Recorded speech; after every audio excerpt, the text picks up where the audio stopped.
사랑하는 성도 여러분, 한 주간도 평안히 잘 지내셨는지요? 네, 오늘은 종려주일로 지키는 주일입니다. 종려주일이란 예수님께서 2000년 전 오늘 백성들이 종려나무 가지를 흔들며 호산나 환호하는 가운데 예루살렘 성에 입성을 하십니다. 호산나는 히브리어로 지금 나를 구원하소서라는 뜻이라고 합니다. 자, 그리고 마지막 한 주간 예루살렘 성 주변에서 사역을 하신 후에 마침내 금요일에 십자가에 달려 죽으셨죠. 이것을 기념하여 기독교에서는 오늘을 종려주일로 그리고 이번 주간을 고난주간으로 지키는 것입니다. 예수님의 십자가 지심은 우리에게 구원의 길을 여는 사건입니다. 그 사건으로 말미암아 우리에게 천국이 주어진 것이죠. 오직 예수님만이 우리의 구세주이시며 우리가 천국으로 가는 길이 되십니다. 우리에게 이러한 구원과 천국의 영광을 주시기 위해서 예수님께서는 우리를 대신하여 그 고난과 핍박과 고통을 다 당하셨습니다. 이번 한 주간 그 주님의 행적을 또 묵상하시며 주님에 대한 나의 마음은 어떠한지 다시 한번 점검해보는 그런 복된 시간, 귀한 시간 되실 수 있기를 부탁드립니다. 오늘은 마태복음 20장 1절에서 18절 말씀을 본문으로 우리가 잘 아는 포도원 품꾼의 비유라는 제목으로 말씀을 증거합니다. 본문이 길기 때문에 제가 그냥 설명을 쭉 하면서 본문 읽는 것을 대신 하도록 하겠습니다. 자, 성경에는 천국에 들어가는 것과 관련하여 예수님께서 말씀해 주신 여러 가지 비유들이 나옵니다. 그 중에서도 오늘 본문은 사실 초신자나 아니면 교회를 오래 다녔다 할지라도 아직 세상적인 가치관이나 시각, 계산적인 어떤 이런 게 좀 남아있다고 하면 잘 이해되지 않을 수 있고 오해될 수도 있는 본문의 말씀입니다. 자, 왜 그런지 보겠습니다. 오늘 본문에는 포도원 주인이 등장합니다. 그리고 이 포도원 주인의 목적은 오직 한 가지입니다. 품꾼을 얻어 포도원에 들여보내는 것이죠. 여기서 포도원 주인은 하나님이십니다. 그리고 포도원에 들어간다는 것은 구원받아 천국에 들어가는 것을 의미하죠. 자, 그런데 포도원 주인이 이성적으로 생각하면 좀 이상한 방식으로 포도원에 들어가 일할 품꾼들을 모읍니다. 자, 먼저 이 주인은 아침 일찍 나가서 자신의 포도원에서 일할 품꾼들을 모으는데 그들에게 하루에 한 데나리온, 그러니까 지금으로 말하면 하루 일당이라고 생각하시면 되겠습니다. 하루 한 데나리온의 품삯을 약속하고 그들을 포도원에 들여보냅니다. 아침 일찍이라고 그랬으니까 지금도 새벽에 보면 인력시장이라고 있죠. 새벽 4시부터 5시부터 사람들이 모여서 이렇게 오늘 나를 어디 가서 일을 할 수 있을까를 이제 기다리는 그런 데가 있는데, 자, 여기도 아침 일찍이라고 그랬으니까 새벽은 아니지만 아침 일찍이라고 그러면은 6, 7시 좀 일찍 나가서 이렇게 일꾼들을 불러들인 겁니다. 자, 그런데 주인은 이렇게 한 후에 아침 9시쯤, 여기 성경에 보면 제3시라고 되어 있는데 지금 시간으로 바꾸면 아침 9시입니다. 9시쯤 나가서 똑같은 방법으로 또 품꾼들을 모읍니다. 자, 그리고는 또 정오에, 즉 12시에 또 나가고 오후 3시에도 나가서 품꾼들을 모으죠. 여러분, 원래 품꾼들은요, 아침 새벽 시간에 한 번 딱 모아서 그때 선택되지 않은 사람은 아이고, 오늘 공쳤구나 하고 돌아가게 되어 있습니다. 근데 여기 주인은 그런 것이 아니라 아침 일찍 9시에도 12시에도 오후 3시에도 나가서 품꾼들을 모읍니다. 그런데 여기서 끝난 것이 아닙니다. 오후 5시에 또 한 번 나갑니다. 여러분, 보통 일이 6시면 끝나거든요. 5시라고 그러면 그때 모아서 들여보내봤자 정말 빡빡하게 일한다 할지라도 1시간을 일을 못하는 시간입니다.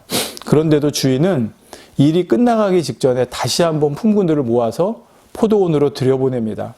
이렇게 총 5번에 걸쳐 자신의 포도원에 일할 품꾼들을 주인은 모아들였습니다.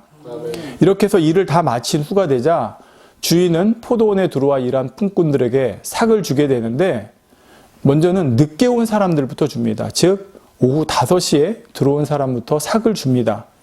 그들은 이제 겨우 1시간 남짓 일을 한 사람들이었죠. 그런데 주인은 그들에게도 똑같이 한 데나리온을 줍니다. 이 광경을 본 나머지 사람들, 아침 일찍 온 사람들, 9시에 온 사람들, 12시에 온 사람들, 3시에 온 사람들, 나름대로 각자 속으로 생각이 있었겠죠. 야, 저 와서 겨우 1시간도 일 안 한 사람들에게 한 데나리온 주는 걸 보니까 우리는 그에 비해서 훨씬 많은 일을 했으니까 더 많이 받겠지라고 기대를 했던 것입니다. 자, 그런데 주인은 그들이 몇 시에 들어와서 일을 했는지와 상관없이 모두 똑같이 한 데나리온씩을 줍니다. 자, 그러자 먼저 와서 일했던 사람들이 주인에게 불평하죠. 이렇게 말합니다. 나중에 온 이 사람들은 1시간만 일하였거늘 저희를 종일 수고와 더위를 견딘 우리와 같게 하였나이다 했죠. 자, 그러자 주인이 그에게 친구여, 내가 너에게 잘못한 것이 없노라. 내가 나와 한 데나리온의 약속을 하지 아니하였느냐 대답합니다. 네, 맞습니다. 주인은 아침 일찍 들어와서 일하게 된 일꾼들에게 분명히 하루 한 데나리온씩의 품삯을 약속했습니다. 그리고 그 값을 그대로 지불했죠. 이렇게 약속한 대로 지불을 했으니 포도원 주인이 나중 온 사람들에게 얼마를 주는지는 사실 먼저 온 사람들과는 상관이 없습니다. 포도원 주인의 권한이죠. 자, 그럼에도 이렇게 불평하고 있는 사람들에게 주인이 다시 한번 이렇게 말을 합니다. 내 것이나 가지고 가라. 나중 온 이 사람들에게 너와 같이 주는 것이 내 뜻이니라. 내 것을 가지고 내 뜻대로 할 것이 아니냐. 내가 선함으로 내가 악하게 보느냐. 자, 이게 오늘 본문 말씀의 전반적인 내용입니다. 자, 그렇다면 여러분, 지금 이 내용을 들으신 분, 또 본문을 읽으실 때 예전에도 어떤 의문도 없이 이 말씀에 공감이 여러분은 되셨습니까? 예를 들어, 아니, 일한 만큼 받는 것이 더 합당한 거 아닌가? 더 많이 일했으면 더 많이 받아야 되지 않는가? 더 많이 일한 사람과 적게 일한 사람을 동등하게 주는 것은 좀 공평하지 않지 않나? 더 많이 일한 사람 입장에서 더 많이 보상을 바라는 것은 당연한 것 아닌가? 혹시 이런 생각 들어보신 적 없으십니까? 아니면 이런 생각 전혀 없이 주인이 주인 맘대로 하는데 당연하지, 합당하지 이렇게 여기셨는지요? 자, 그러면 이제 여러분의 입장이 한번 그 상황이 되어보시라고 제가 가정을 한번 해보겠습니다. 여러분이 어떤 일을 하기로 계약을 했습니다. 하루에 6시간 동안 일하고 하루 일당 10만 원을 받기로 했죠. 그리고 여러분과 같은 조건으로 다른 사람들도 여러 명이 함께 일을 시작했습니다. 그런데 이 일은 크게 두 가지로 나뉘어집니다. 쉽게 A라는 일과 B라는 일이라고 하겠습니다. 이때 여러분은 A라는 일에 배정을 받았습니다. 인원을 반반씩 나눠서 한쪽은 A, 한쪽은 B라는 일을 맡긴 것입니다. 그런데 막상 일을 시작하고 나니 황당한 일이 발생했죠. A라는 일에 배정받은 사람들, 즉 여러분을 포함해서 거기에 배정받은 사람들은 하루 6시간 중에 중간에 겨우 1시간 쉬는 시간을 제외하고 나머지 5시간 내내 정말 강도 높은 노동을 요구하는 일을 해야만 했습니다. 반면에 B라는 일에 배정을 받은 사람들은 똑같이 6시간 중에 중간에 1시간을 쉬면서도 나머지 5시간 동안 정말 어린애도 할 수 있을 만큼 쉬엄쉬엄 놀듯이 해도 되는 일을 배정받았죠. 쉽게 말해 한두 시간이면 끝낼 수 있는 일을 세상 말로 띵가띵가 하면서 할 수 있는 일이었던 것입니다. 자, 이때 A라는 일에 배정을 받은 여러분이라면 이 상황을 어떻게 받아들이시겠습니까? 그래, 저분들이 편한 일에 배정받아서 정말 다행이다. 저분들과 상관없이 나는 내 주어진 일에만 최선을 다하자. 이런 마음을 가지시겠는지요? 또 하루 일이 다 끝나고 일당을 받았는데 내 손에도 10만 원, 하루 종일 정말 놀듯이 일한 사람들의 손에도 10만 원이 쥐어졌습니다. 그리고 그 사람들은 히히닥거리며 가는 것이죠. 야, 오늘 정말 땡 잡았다. 이 일 거의 하지도 않았는데 똑같이 10만 원 받았네? 하고 웃으며 가는 모습을 볼 때 여러분 정말 마음에 어떠한 요동함도 없이 오늘 내가 받은 이 일당에 감사한 마음을 가지고 돌아가시겠습니까? 여러분 스스로에게 이 질문을 한번 던져보시기 바랍니다.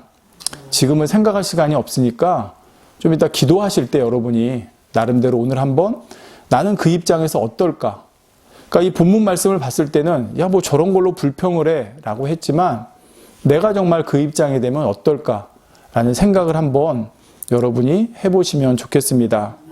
성도 여러분, 이 비유는, 오늘 본문의 비유는 믿는 사람들에게 있어서 가장 중요한 것이 구원이죠. 바로 구원에 관한 말씀입니다. 구원받아 천국에 들어가는 말씀이죠. 그리고 이 비유의 결론은 무엇이냐면 먼저 부르심을 입은 사람이나, 즉 먼저 주님을 영접한 사람이나 나중에 부르심을 입은 사람들, 즉 나중에 주님을 영접한 사람이나 구원이 동일하게 주어진다는 내용입니다. 즉 한 데나리온씩 똑같이 받은 것처럼 말이죠. 자, 그렇다면 솔직히 일반적인 상식이나 합리적인 사고방식으로 볼 때 다소 이해되지 않을 수 있는 이 비유를 예수님께서는 왜 해주셨을까요? 그리고 이 비유를 통해 무엇을 깨우쳐 주시려고 했을까요? 오늘 간단히 두 가지로 살펴보도록 하겠습니다. 자, 첫 번째는 구원은 우리의 어떤 노력이나 행함에 대한 보상으로 주어지는 것이 아니라 전적으로 하나님의 은혜로 주어진다는 사실입니다. 다시 말씀드립니다. 구원은 우리의 어떠한 노력이나 행함으로 거기에 대한 보상으로 주어지는 것이 아니라 전적으로 아버지 하나님의 은혜로 주어진다는 것입니다. 즉 우리가 무엇을 잘해서 또 우리가 무엇을 해야만 그 결과로 구원이 주어지는 것은 아니라는 말이죠. 그리고 이것을 깨닫는 것은 우리가 율법적이고 행위적인 신앙생활을 하느냐 아니면 복음 안에서 은혜로 신앙생활을 하느냐를 결정짓는 데 있어서 매우 중요합니다. 자, 우리의 구원은 예수님께서 우리를 위해 십자가를 지고 돌아가시고 장사한 지 사흘 만에 죽은 자 가운데서 부활하심으로써 예수님을 구세주로 영접하는 사람은 누구나 값없이 아버지 하나님께서 주시는 은혜의 선물입니다. 그것이 구원입니다. 포도원 주인의 말을 듣고 포도원에 들어가기만 하면 누구나 한 데나리온을 받은 것처럼 구세주 예수님에 대한 복음을 듣고 마음문을 열어 받아들이기만 하면 된다는 말이죠. 주님을 영접해서 신앙생활을 10년을 했던 50년을 했던 아니면 한 달을 했던 누구나 동일하게 받는 이 구원의 은총은 하나님의 은혜로 주어진다는 말입니다. 그러니 포도원의 품꾼으로 들어온 사람들은 일을 잘해서 일을 많이 해서 한 데나리온의 삭을 받은 것이 아니라 단지 일꾼을 부르는 포도원 주인의 부름에 응해서 포도원에 들어왔다는 그 자체로 한 데나리온을 받았다는 것이죠. 마찬가지로 우리도 누구든지 예수 그리스도를 구세주로 부르는 복음에 답하고 거기에 반응해서 주님을 영접한 사람은 죄사함 받아 하나님의 은혜로 구원을 받는 것입니다. 또 일 잘하고 일 많이 하고 일 오래 했다고 해서 2데나리온, 3데나리온 더 삭을 받은 것이 아니라 모두 동일하게 한 데나리온을 받은 것처럼 구원의 은총 역시 차별이 없습니다. 열심히 더 충성했다고 해서 구원이 2번 주어지는 거 아니고 충성하지 않았다고 해서 구원이 주어지지 않는 것도 아닙니다. 자, 여러분 좀 이따 근데 이건 다시 설명드리겠지만 그러면 구원이 똑같으니까 뭐 주님을 먼저 영접할 필요도 없네? 충성할 필요도 없네? 이건 아니에요. 그건 좀 이따 설명을 드릴게요. 단지 오늘 이 비유의 초점은 누구나 동일하게 구원의 은총이 주어지는 것은 전적으로 내가 잘하고 내가 열심내고 내가 충성하고 내가 뭔가 하나님 나라에 많이 드리고 이렇게 해서 주어지는 것이 아니라 오직 우리를 위해 십자가 지신 예수 그리스도 그분을 믿는 그분을 내 구세주로 믿는 것 가운데 우리에게 주어지는 하나님의 은혜라는 말입니다. 은혜는 뭐냐면 내가 한 거 없이 전적으로 받는 것이 은혜예요. 그러니까 그냥 나는 아무 한 것도 없는데 전적으로 받은 은혜라는 말입니다. 자, 그런데 주님을 영접하고 신앙생활하는 대부분의 사람들이 물론 당연히 나는 아무것도 한 게 없는데 오직 하나님의 은혜로 값없이 구원의 은총을 입었다 고백하면서도 막상 신앙생활은 구원에 대해서 어떤 값을 치러야 하는 것처럼 행위적인 신앙생활을 하는 경우들이 의외로 많이 있습니다. 입술로는 분명히 하나님의 은혜로 구원을 받았다 고백하는데 삶 속에서는 그 구원에 상응하는 대가를 치러야 하는 사람처럼 자기가 힘쓰고 애쓰고 노력하는 행위적인 신앙생활을 하고 있는 것이죠. 잘못 이렇게 가르치는 주의 종들도 있고요. 자, 하나님의 나라를 위해 충성하고 헌신하고 하나님 사랑하는 건 당연히 맞아요. 근데 순서가 바뀐 거예요. 좀 이따 다시 말씀드릴게요. 자, 이런 사람들은 예를 들어 내가 뭔가 해야만 구원받을 것 같고 하지 않으면 구원 못 받을 것 같고 아니면 내가 구원에 대해 어떤 값을 치러야만 할 것 같고 그래서 더 충성하고 헌신해야 될 것 같고 구원받기 위해서 최소한 이 정도는 해야 될 것 같고 내가 더 열심 내고 충성하면 칭찬받고 그렇지 않으면 뭔가 책망과 지적을 받고 자칫하면 구원도 못 받을 것 같은 내가 또 이렇게 열심히 내면 하나님께서 더 기뻐하시고 나를 사랑하시지만 그렇지 않으면 하나님께서 혹시 나를 미워하시고 버리지는 않을까라고 하는 자 이렇게 율법적이고 행위적인 신앙에 빠지게 된다는 말입니다. 자 여러분 예를 들어 한 가지만 예를 드릴게요. 자 어떤 분들 금식 많이 하시고 기도 많이 하시는 분들 계십니다. 자 맞아요. 하나님 나라를 위해서 금식하고 기도하는 거 너무 중요한데 예를 들어 여러분 내가 금식하고 기도해서 내가 이제 변화되려고 하나님 저 변화될게요 하고 이제 금식 많이 하고 기도 많이 하는 분들이 있어요. 근데 금식하고 기도해서 변화되는 게 아니에요. 금식하고 기도해서 변화된다고 생각하는 거는 내가 해서 변화되는 거예요. 그러면 여러분 저기 산에 들어가서 돛 닦는 사람들이 더 빨리 변화되겠죠. 그분들 얼마나 절식하면서 안 먹으면서 기독교로 말하면 금식하고 절식하면서 얼마나 매일같이 아침 저녁으로 뭐 공양 드리고 불공 드리고 하면서 그렇게 그분들 기도하시고 묵상하시고 하십니까? 그럼 그분들이 더 빨리 변화돼야 되죠. 죄도 버리고. 그러면은 근데 기독교는 그게 아니거든요. 기독교는 뭐예요? 하나님의 은혜예요, 모든 게. 그러니까 내가 금식하고 기도해서 변화되는 게 아니에요. 그럼 금식하고 기도하지 말까요? 아니요. 금식하고 기도하는 건 뭐냐면 내가 하나님의 은혜를 구하는 나의 최소한의 행위예요. 그러니까 무슨 말이냐면 내가 정말 우리 주님 닮고 싶어요. 근데 주님 닮고 싶은데 내 힘으로 안 돼요. 내 능력으로 안 돼요. 왜? 안 되거든요. 사람의 힘으로. 하나님의 은혜가 임해야 하나님의 은혜가 임할 때 성령의 능력이 나를 변화시키는 거예요.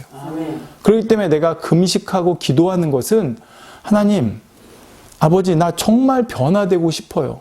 정말 변화되고 싶은 내 마음을 아버지 앞에 간절히 기도하는 것이고 정말 아버지 앞에 내 목숨 걸고 금식하면서까지 아버지 나 정말 우리 아버지 닮고 싶고 변화되고 싶고 왜? 내 받은 은혜가 너무 크기 때문에 그러고 싶어요라고 아버지 앞에 표현해 드리는 거고 아버지가 그걸 받으셨을 때 아버지가 은혜를 주시고 그래야 성령의 능력이 임해서 내가 변화되는 거지 나 이렇게 금식 3일 금식 뭐 10번 했어 뭐 7일 금식 몇 번 했어 나 40일 금식했어 나 작정철야 100일 했어 뭐 작정철야 200일 했어 이렇게 해서 변화되는 게 아니에요. 그게 바로 행위적인 거예요. 그러니까 바리새인들이 뭐라고 그랬어요?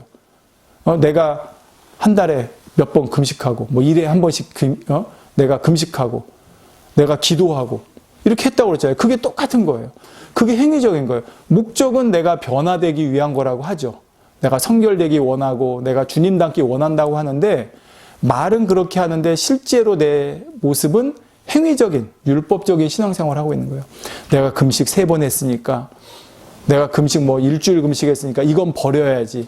내가 버려요? 여러분 내가 버리면 세상에 변화되죠. 자기 결심의 결단에. 그게 절대 아니에요. 내가 할 수 있는 건 아무것도 없어요. 여러분 주님 믿고 20년, 30년, 40년 변해도 지나도 성격 하나 변하지 않는 사람들이 있어요. 왜 그럴까요? 주님을 이렇게 믿었는데. 내가 했기 때문에 그래요. 내 성격 변하는 거 내가 못 변화시켜요. 하나님의 은혜로 변화되는 거예요. 근데 하나님의 은혜를 구한 게 아니라 나는 행위를 한 거예요. 난 이렇게 열심히 충성했어, 헌신했어, 기도했어, 금식했어. 이게 바로 율법적인 행위적인 신앙이라는 거죠. 자, 그리고 이러한 율법적이고 행위적인 신앙으로 인해서 어떤 모습들이 나오느냐? 자, 보겠습니다. 자, 다른 사람들을 시기하고 질투하고 판단하고 정죄하는 모습이 여기서부터 나옵니다. 왜? 행위가 기준이 되기 때문에 그런 거예요. 또 신앙생활을 할수록 더 힘들고 지쳐요. 자, 왜 그럴까요? 내가 하려고 하니까 그런 거예요. 그러니까 내 힘으로 하려고 그러니까 여러분 내 힘으로 신앙생활 10년, 20년, 30년 해보세요. 안 지치나? 지쳐요. 아, 저도 깨달았어요. 아, 내가 그래서 지쳤었구나. 내가 하니까 지치는 거예요. 여러분, 마라톤을 가는데 42.195km 다 사람마다 똑같은 게 아니에요. 누구는 42.195km 가지만 누구는 1000km를 가야 돼요. 어떤 사람? 주님을 일찍 영접한 사람. 그럼 그 사람은 1000km를 가야 돼요. 그럼 어떻게 해야 됩니까? 내 힘으로 못 가요. 여러분, 사실은 1km도 내 힘으로 가는 게 아니에요. 처음엔 자기 힘으로 조금은 갈 수 있죠. 자기 열심과 자기 충성으로. 근데 그게 아니라 하나님의 은혜가 임하지 않으면 우리는 이 구원이라고 하는 레이스의 끝까지 이르지를 못할 수가 있다는 거예요. 바로 아버지의 은혜. 아버지의 은혜가 뭐예요? 그냥 주님 손에 이끌려 주님 등에 업혀가는 거예요. 그러면 1000km든 2000km든 내 힘으로 가는 게 아니니까 얼마든지 갈 수 있죠. 자, 또 신앙생활을 어떤 보상을 받기 위한 것으로 생각해서 내가 지금 힘들고 어렵더라도 이것은 보상을 위해서 버티고 견뎌야 된다라고 생각하는 경우가 생길 수 있습니다. 자, 요 세 가지는 제가 나중에 설교를 다시 한편으로 할게요. 자, 그러니 이렇게 신앙생활하는 사람은 순간순간 신앙생활에서 오는 행복과 기쁨과 만족과 희열을 느끼지 못하고 신앙생활의 참된 의의도 깨닫지 못한 채 하나의 의무처럼 신앙생활을 하는 것입니다. 그러면서 다른 사람에 대해 자, 바로 행위가 기준이 돼서 야, 저 사람은 주님 믿는다는데 어떻게 저렇게 신앙생활하지? 주님 믿는다면서 어떻게 저렇게 충성도 헌신도 없고 하나님 사랑하는 마음도 없지? 주님 정말 믿는다면 이 정도는 해야지 않는가? 주님 사랑한다면 이 정도는 해야지 라고 생각을 하는 것입니다. 또 나는 오랜 세월 하나님 나라 충성했는데 저 사람보다 훨씬 전에 나는 교회에 와서 충성하고 헌신했는데 내가 이 교회가 오늘에 있기까지 개척 멤버로서 내가 초창기 멤버로서 얼마나 내가 헌신하고 봉사했는데 이런 나를 더 인정해 줘야 되지 않는가? 이런 나를 더 축복해 주셔야 되는 거 아닌가? 이런 나를 알아주고 교회에서도 높여줘야 되는 거 아닌가?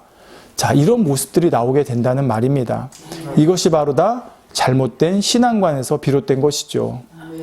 자, 그렇다면 여러분 혹시 아유 그래 어차피 그렇구나 구원받은 사람 누구나 주님 영접한 사람 누구나 구원받으니 굳이 그럼 주님 위해 열심 낼 필요도 없고 일찍 주님 영접할 필요도 없는 건가? 어차피 구원은 나의 열심이나 나의 노력이나 또는 충성한 세월에 비례하지 않는다고 했으니까 말이야. 이렇게 질문하실 분이 아니면 이렇게 생각하실 분이 있을 수도 있습니다. 자, 여기에 대한 답은 제가 누가복음 15장에 있는 돌아온 탕자의 비유를 통해 한번 설명해 보겠습니다. 자, 여기 돌아온 탕자의 비유에 보면 아버지와 형과 동생이 나오죠. 누가복음 15장입니다. 미리 유산을 타가지고 가서 탕진하고 돌아온 동생을 아버지가 반갑게 맞이하면서 살찐 송아지를 잡아 잔치하고 가락지를 끼워주는 것을 보자 형은 그만 거기에 분노합니다. 나는 그동안 아버지 곁에서 충성했는데 왜 나에게는 그런 보상이 없냐는 것입니다. 누가복음 15장 29절에 내가 여러 해 아버지를 섬겨 명을 어김이 없거늘 내게는 염소 새끼라도 주어 나와 내 못으로 즐기게 하신 일이 없더이다 말하고 있죠. 자, 지금 이 말에서 이 형이 아버지 곁에 있었던 진짜 이유가 드러나고 있습니다. 지금 이 형은 아버지 곁에 있었던 이유가 어쩌면 장남이라는 의무감 때문에 아니면 이렇게 아버지 곁을 지키면 언젠가 보상이 주어질 것이라는 기대감 때문에 또는 동생처럼 자신도 유산을 받아 떠나고 싶지만 그럴 용기가 없었기 때문일 수도 있습니다. 그의 내면에는 자기가 이렇게 행동했을 때 거기에 대한 보상이 언젠가는 돌아오리라는 그런 마음이 잠재되어 있었던 것입니다. 그 마음이 지금 돌아온 동생을 대하는 아버지의 행동을 통해 밖으로 드러나고 있는 것이죠. 이런 형에게 아버지가 예, 너는 항상 나와 함께 있으니 내 것이 다 너의 것이로다 말하지만 그 말이 귀에 들어오지 않는 것입니다. 자, 이것이 오늘날 신앙생활하는 사람들에게도 동일하게 적용됩니다. 우리의 신앙생활의 이유가 목적이 무엇입니까? 우리가 하나님 나라를 위해 충성하는 이유가 무엇입니까? 물론 천국이라는 최종 목표가 우리에게 있는 것은 맞습니다. 구원받지 못하면 아무 소용이 없으니까요. 자, 그렇다면 이 땅에 신앙생활 하면서 우리가 주님과 동행하며 누리는 기쁨과 행복과 거기서 오는 만족. 자, 여기에 대한 것은 여러분 생각해 보신 적이 있습니까?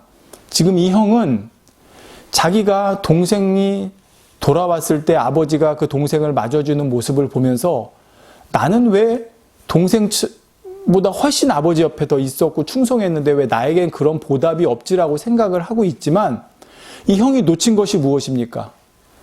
자기는 동생처럼 가서 그러지 않지만 아버지 곁에 있으면서 아버지와 함께하면서 아버지의 일을 자기가 도우면서 거기서 와지는 행복과 기쁨과 만족과 충만함, 이것은 전혀 느끼지 못하고 있었다는 말입니다. 자, 이것이 되게 중요한 겁니다. 우리가 하나님 나라를 위해 10년, 20년, 30년, 40년 충성을 했어요. 근데 갓 들어온 사람이 막 충성하고 인정받고 사랑받아요. 그러면 야, 내가 더 오래 충성했는데 저 사람 와서 이제 겨우 1년 충성한 사람이 어떻게 이렇게 인정받고 저 사람이 칭찬받고 저 사람을 높여주지 할 것이 아니라 나는 10년, 20년, 30년 동안 주님의 일을 하는 기쁨, 주님의 일을 함께하면서 오는 만족감, 행복감, 희열을 저 사람은 1년밖에 못 느꼈지만 나는 10년, 20년, 30년 느낀 거잖아요. 이미 나는 보상을 받은 거예요. 근데 거기에 대한 걸 생각하지 않고 나는 50년 했는데 저 사람은 1년 했는데 어떻게 똑같이 대우받지? 그 자체는 내가 50년 동안 누린 행복, 기쁨, 만족을 다 걷어차 버리는 것입니다. 그런 사람에게 주님이 그러면 너는 나와 그동안 50년 동안 함께하면서 나와 동행하면서 누린 행복과 기쁨과 만족, 거기서 와지는 충만함이 없었니? 라고 물으시지 않겠습니까? 성도 여러분, 정말 구원의 은혜를 받은 자는 주님과 함께하는 기쁨, 행복, 그리고 그러한 삶 가운데서 오는 만족을 누리며 사는 사람입니다. 다시 말씀드릴게요, 여러분. 정말 구원의 은혜를 아는 자, 구원의 은혜를 받은 자는 주님과 함께하는, 지금 함께하는 기쁨과 행복과 그러한 삶 가운데 오는 만족을 누리며 살아가는 사람입니다. 그리고 이제는 내 힘과 내 능력으로 사는 것이 아니라 자신이 받은 은혜로 살아가게 되는 것입니다. 그렇기 때문에 아무것도 안 하고 가만히 있는 것도 아니에요.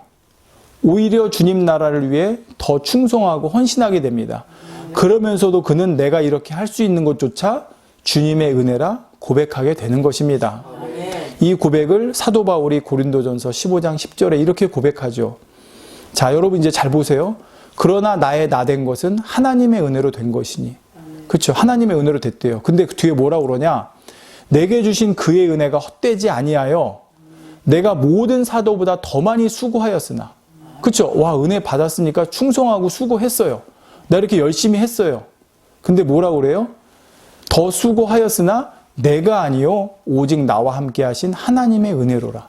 지금 사도 바울은 내가 그렇게 충성하고 헌신한 것조차도 하나님의 은혜입니다라고 고백하고 있어요. 근데 많은 사람들이 뭐라고 그러냐? 나의 나 된 것은 하나님의 은혜로 된 것이니 내게 주신 그의 은혜가 헛되지 아니하여 내가 모든 사도보다 더 많이 수고하였습니다로 끝나요. 그러나 사도 바울은 뒤에 수고하였으나 내가 아니요 오직 나와 함께 하신 하나님의 은혜로라 고백하는 것입니다. 성도 여러분, 오늘 이 비유에 초점은 말씀드린 대로 누구에게나 동일하게 구원의 은혜가 주어지는 것은 전적으로 하나님의 권한이고 하나님의 은혜라는 포인트입니다. 자, 그렇지만 여기서 우리가 또 하나 살펴봐야 될 것은 정말 내가 혹시 행위적인 신앙생활, 구원을 받은 자로서 누리는 행복과 기쁨과 은혜와 충만함을 누리면서 거기서 와지는 그 힘으로 하나님 나라를 충성하고 헌신하고 봉사하며 나가야 되는데 구원받았으니까 충성해야 되고 헌신해야 되고 그것이 마땅하고 라고 하는 의무적이고 행위적인 율법적인 거에 매여 있지 않은지 한번 잘 생각해 보면 좋겠습니다. 이 부분은 다음에 따로 한편으로 다시 한번 말씀을 드리겠습니다. 자, 이제 두 번째, 오늘 비유를 통해 깨달을 수 있는 두 번째는 뭐냐면 하나님의 계산법이 있습니다. 하나님의 계산법은 사람이 이해할 수도 상상할 수도 따라할 수도 없기 때문에 때로는 세상적인 관점으로 볼 때 불합리하거나 모순되게 보일 수 있지만 그것은 바로 하나님의 계산법의 근본에는 우리가 측량 못할 사랑이 깔려있기 때문이라는 것입니다. 아멘. 다시 말씀드릴게요. 하나님의 계산법이 있는데 하나님의 계산법은 사람이 이해할 수도 상상할 수도 따라할 수도 없는 경우들이 있고, 그래서 세상적인 관점에서 볼 때는 불합리하고 모순되게 보일 수 있지만, 그것은 바로 하나님의 계산법의 근본에는 우리가 측량 못할 하나님의 사랑이 깔려있기 때문이라는 것입니다. 아멘. 오늘 본문에 우리 주인이 불평하는 품꾼에게 이렇게 얘기합니다. 나중은 이 사람에게 너와 같이 주는 것이 내 뜻이니라.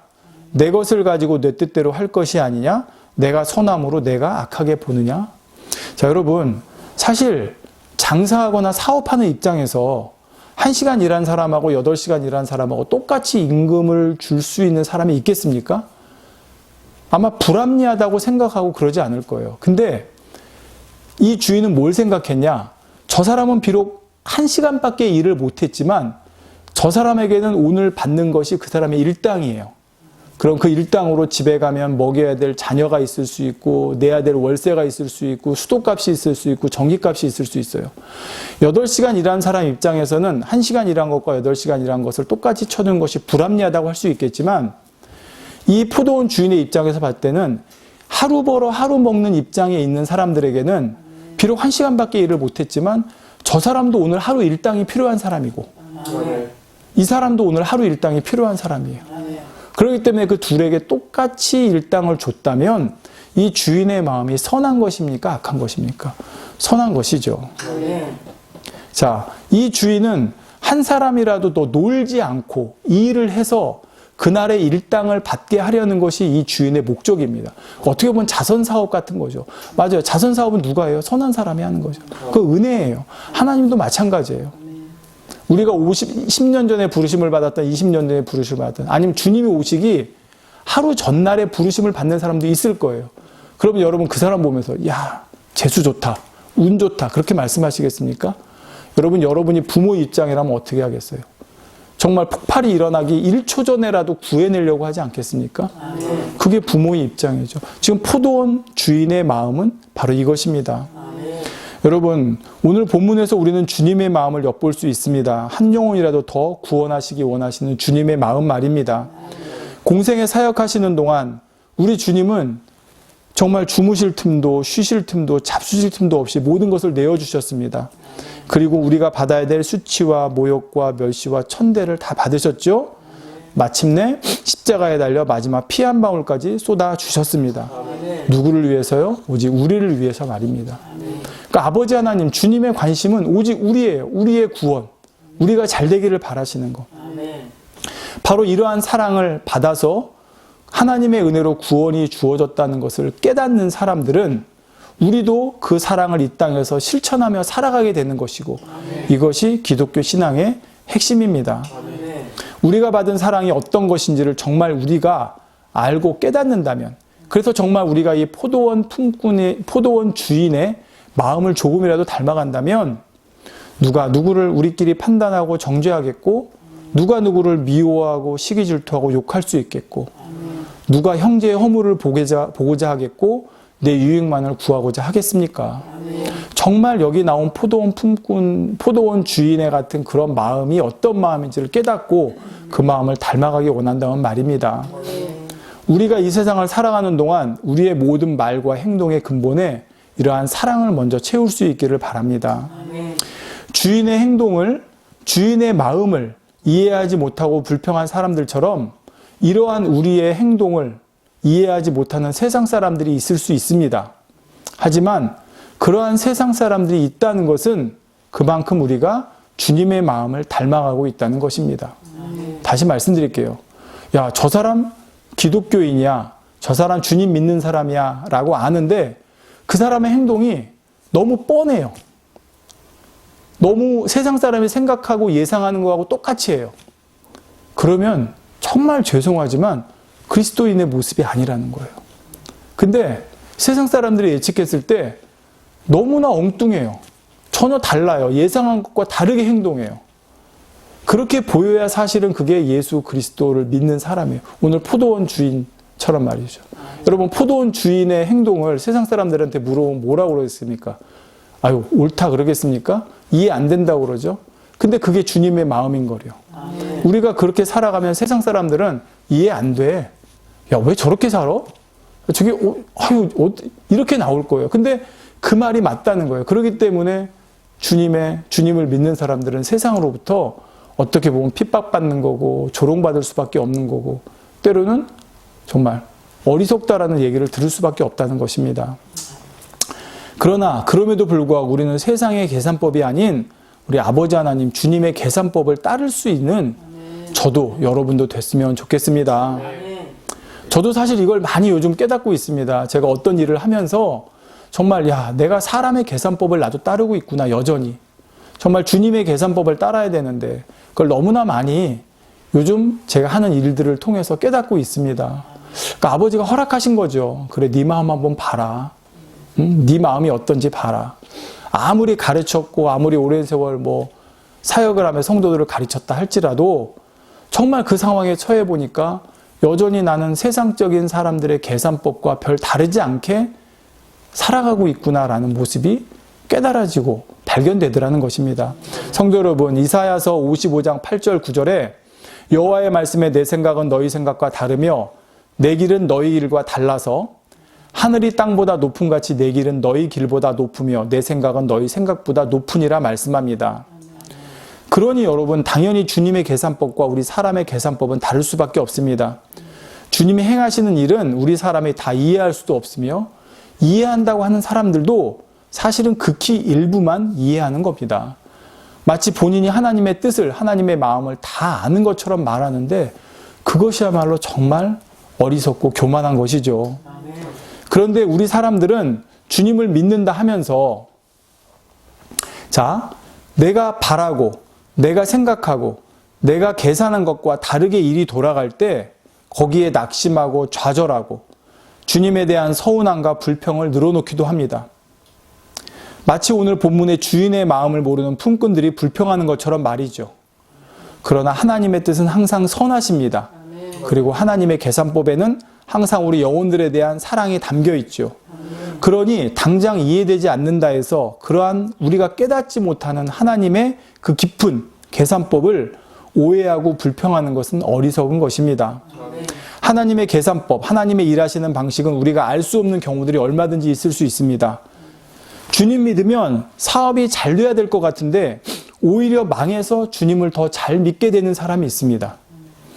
주님을 만나면, 주님을 잘 믿으면 지킴받아야 될 것 같은데 오히려 지킴받지 못하고 재앙을 만나서 구원받는 사람도 있습니다.